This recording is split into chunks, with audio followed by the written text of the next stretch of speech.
Dave Rank joining me right now, former Deputy Chief of Mission at the U.S. Embassy to China. Dave, are you with us? I am. Good morning. Good morning to you. Thank you so much for being here. Is it the end of the world? I mean, I think that's what a lot of people are thinking when they hear about all of this news. At the same time, balloons flying overhead to surveil Americans, a general in the army getting blasted because he sent a letter that was leaked saying we could be at war with China in 2 years, and then all of the tensions that Allison Harris just talked about. What's your take? So, I mean, I'm concerned about the direction of the U.S. China relationship. I think a deep breath is in order on this balloon thing.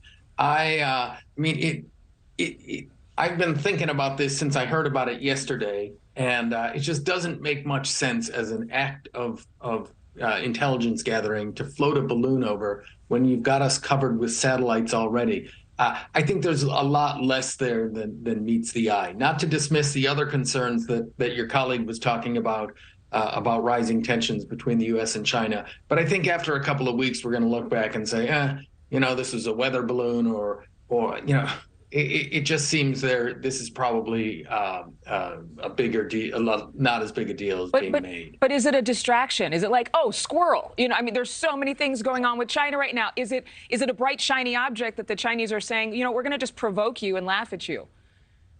It could be that. I mean, the Chinese, we do surveillance flights along the Chinese coast. It irritates them. They could be floating this balloon out there. I mean, first of all, there's not a panda clinging to the side of the balloon. I'd be interested to see the information behind what's being briefed to the media, why we're confident this is a Chinese balloon in the first place.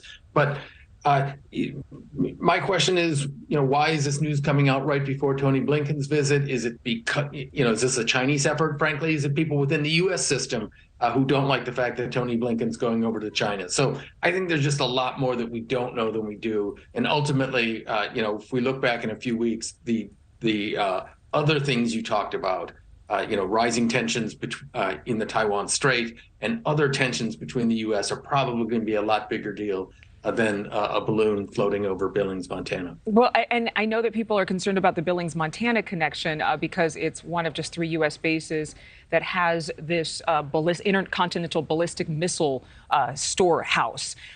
So I think people are rightfully concerned. Like, okay, so what are you telling us? Why don't we know more about this balloon? As you mentioned, how can we confirm it is a Chinese balloon? And then China's response this morning. How concerned are you about, in terms of us being vulnerable to China at all? Let's put the balloon on the back burner. How vulnerable is the U.S. to China at this very present day? We are both vulnerable and we are deeply entwined with China. It's going to be, I think it's one of the challenges of the 21st century is how do we manage a relationship between two great powers that have really different interests, really different values, but are really closely economically connected. I think it's, we'll be talking about that issue decades from now. I don't think we'll be talking about balloons. Dave Rank, keeping it real. All right, we appreciate your time. Thank you so much. Thank you for watching. Go to newsnationnow.com to find News Nation on your television provider. And don't forget to click the red subscribe button below to get more of News Nation's fact-driven, unbiased coverage.